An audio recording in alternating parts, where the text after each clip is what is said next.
Este é um trabalho apresentado à disciplina de Metalurgia Mecânica, na qual tem como tema principal a análise da fratura dos navios de carga Liberty T2. Bom, como principais objetivos desse projeto, a gente vai estar realizando o estudo e análise da falha e também falando um pouco dos aspectos que colaboraram para que essa falha ocorresse. Vai contar um pouco da importância do estudo da fratura e falar um pouco da metalurgia mecânica e também vai propor uma reflexão acerca do papel do engenheiro de materiais e, por fim, vai apresentar algumas medidas cautelares para que esse acidente pudesse ter sido evitado.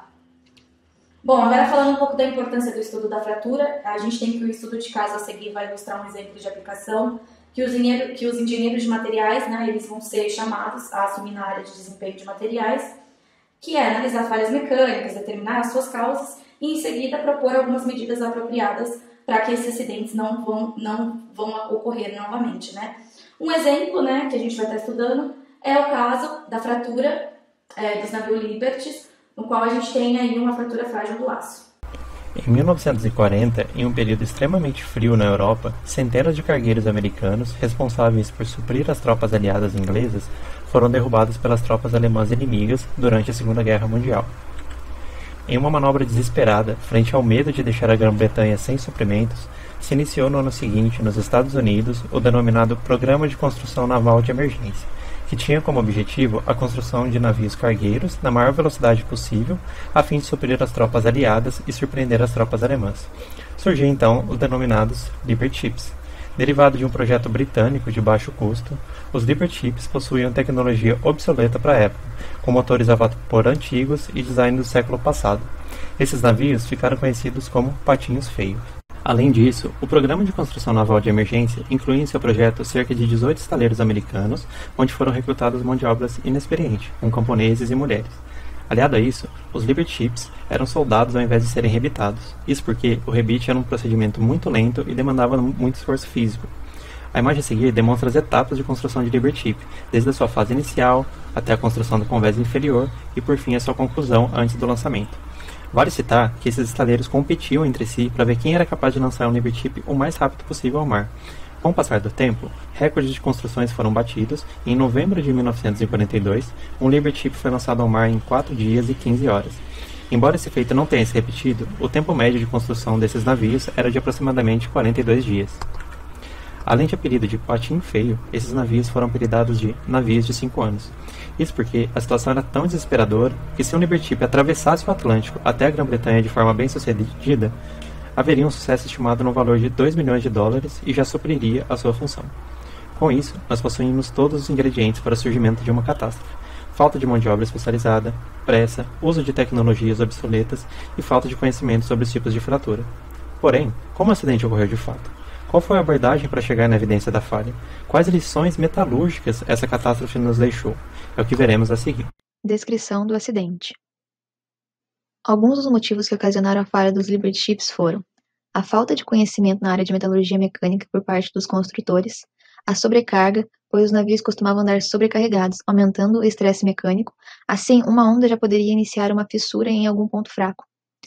As estruturas dos navios que eram soldadas para economizar tempo na montagem devido à grande demanda de suprimentos que atravessavam o Oceano Atlântico dos Estados Unidos para a Inglaterra principalmente, com a finalidade de abastecer as tropas aliadas durante a época da guerra. Um outro motivo foram os efeitos da temperatura que os navios iam enfrentar. O material escolhido tornava-se quebradiço a temperaturas baixas, e no frio dos oceanos era fácil a aparição de fissuras. Além dos concentradores de tensão e de tensões residuais, que não eram bem compreendidos na época. Por esses motivos, o desconhecimento metalúrgico da solda e dos materiais, os navios da série Liberty tornaram-se um exemplo clássico de acidentes provocados por fratura frágil até os dias de hoje. Muitos deles acabavam afundando antes de cumprir a travessia do Atlântico.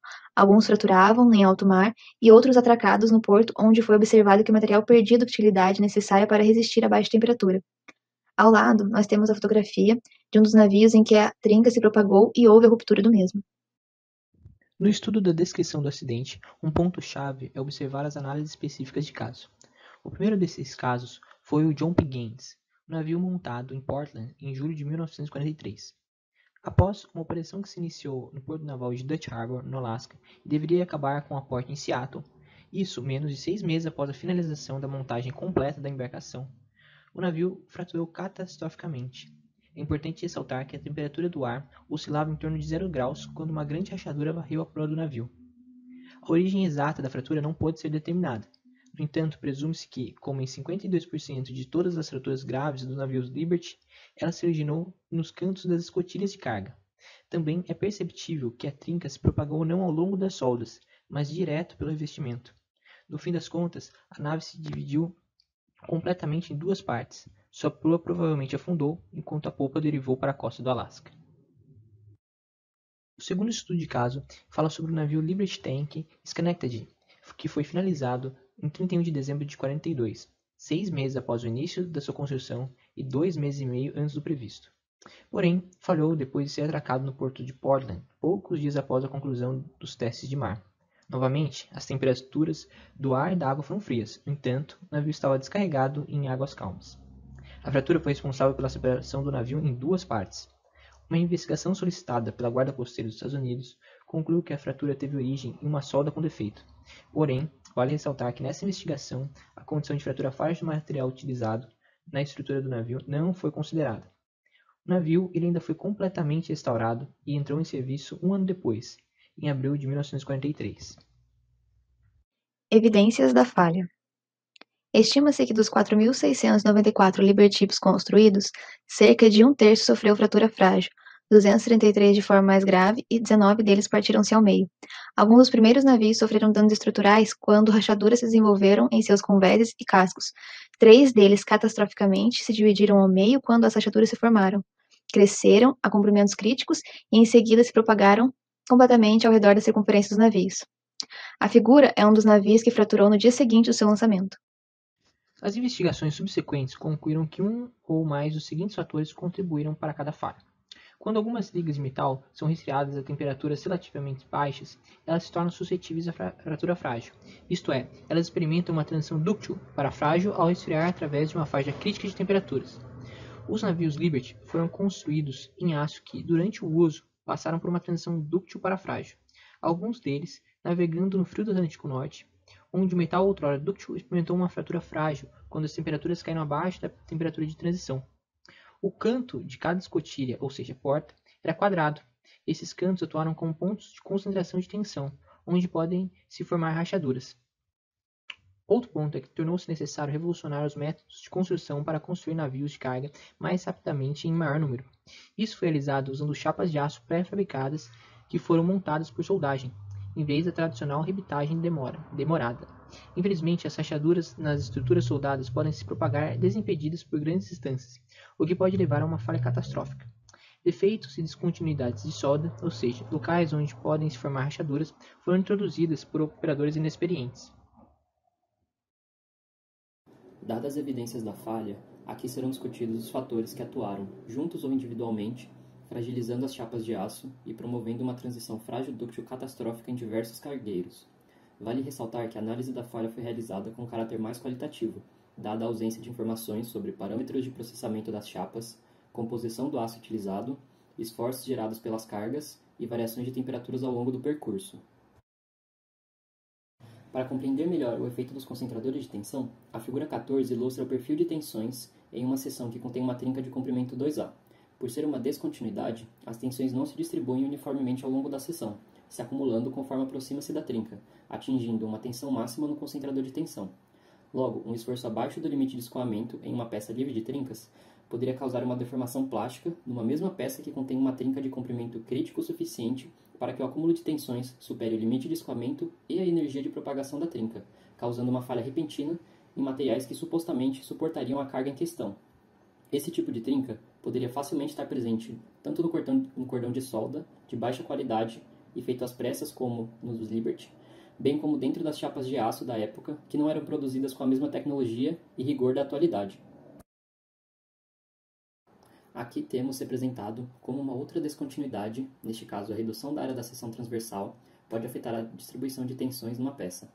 A distribuição de tensão média na figura 15b é baseada na distribuição de tensão verdadeira da figura 15a, em que ocorrem valores de máximo nas extremidades do material, devido à redução da seção, e mínimo na região mais distante da descontinuidade, referente ao eixo neutro de simetria. A partir da tensão máxima e da tensão média, é possível obter o fator de concentrador de tensão K. Como presente no gráfico da figura 16, O gráfico de concentração de tensão K varia de acordo com fatores geométricos.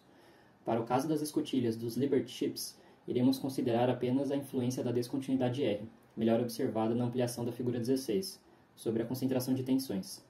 R representa o quão brusca é a variação das dimensões de uma peça ou componente. Assim, com a redução de R, a geometria aproxima-se dos cantos retangulares, na figura 17, presentes nas escotilhas destes navios, que atuavam como concentradores de tensão, favorecendo a fratura precoce em conjunto com outros fatores. Outra evidência da fratura foram as baixas temperaturas das águas do Oceano Atlântico. Por meio de ensaios de impacto, fica evidente a redução da tenacidade da fratura por conta do comportamento frágil dúctil com diminuição da temperatura para um ácido de baixo teor de carbono, como os utilizados nos Liberty.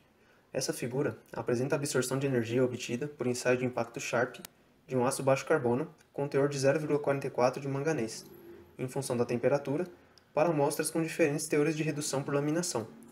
Assim, pode ser obtida uma faixa de temperatura de transição para diferentes porcentagens de redução diária. Esse é um ponto importante, já que não fica explícito na literatura os parâmetros de processamento das chapas de aço utilizadas nos navios. Dessa forma, com base neste estudo, foi considerada uma transição frágil dúctil dos aços dos navios Liberty entre menos 30 e 7 graus.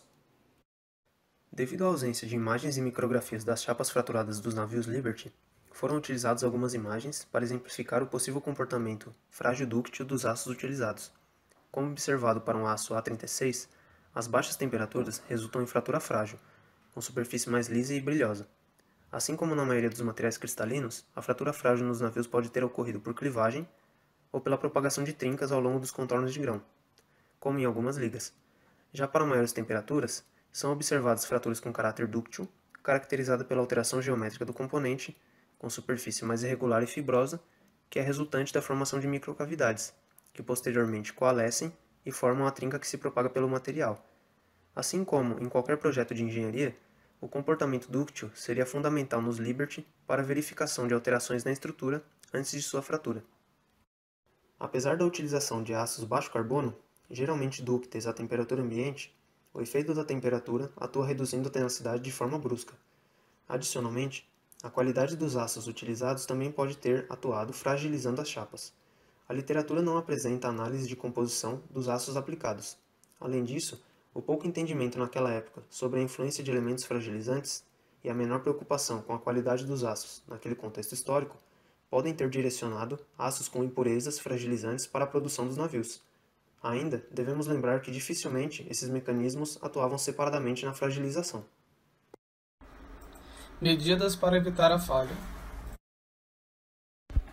Dentre as possíveis medidas de correção que poderiam ser tomadas para evitar os problemas, pode-se destacar as seguintes: arredondamento dos cantos de cada escotilha, a instalação de dispositivos de retenção de rachaduras, como cintas rebitadas e fortes costuras de solda para impedir a propagação de rachaduras, e a melhoria nas práticas de soldagem.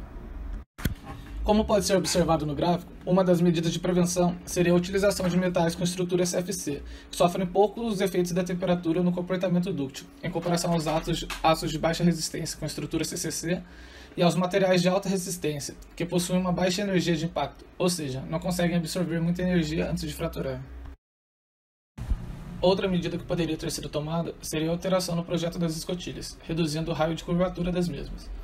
A probabilidade de falhas nesse caso poderia ser reduzida alterando o projeto de forma que essas irregularidades estruturais fossem evitadas. Como exemplo, a substituição desses cantos agudos por formas mais arredondadas, aumentando o raio de curvatura da quina e, consequentemente, reduzindo a concentração de tensão nas mesmas. A adição de manganês, como pode ser observado no gráfico, causaria um aumento da tenacidade do material em baixas temperaturas, ou seja, aumentaria a capacidade do material de absorver a energia e se deformar permanentemente antes de se fraturar. Isto poderia ter reduzido as chances de fratura do navio. Bom, como considerações finais, a gente teve que, apesar das falhas, o programa de navio Liberty foi considerado um sucesso. Isso por várias razões, mas a principal dela foi que as embarcações que sobreviveram a esse tipo de fratura foram responsáveis pelo encurtamento da guerra. O segundo tópico foi que a Marinha, a partir desse acidente, conseguiu fazer o desenvolvimento de aços estruturais com resistências melhoradas a esse tipo de fratura. E por fim, que as análises dessas falhas, possibilitaram uma maior compreensão da formação e do crescimento de trincas e que posteriormente evoluiu para a disciplina de mecânica da fratura e também a de metalurgia mecânica. Essas são as nossas referências bibliográficas. Estamos abertos agora a perguntas.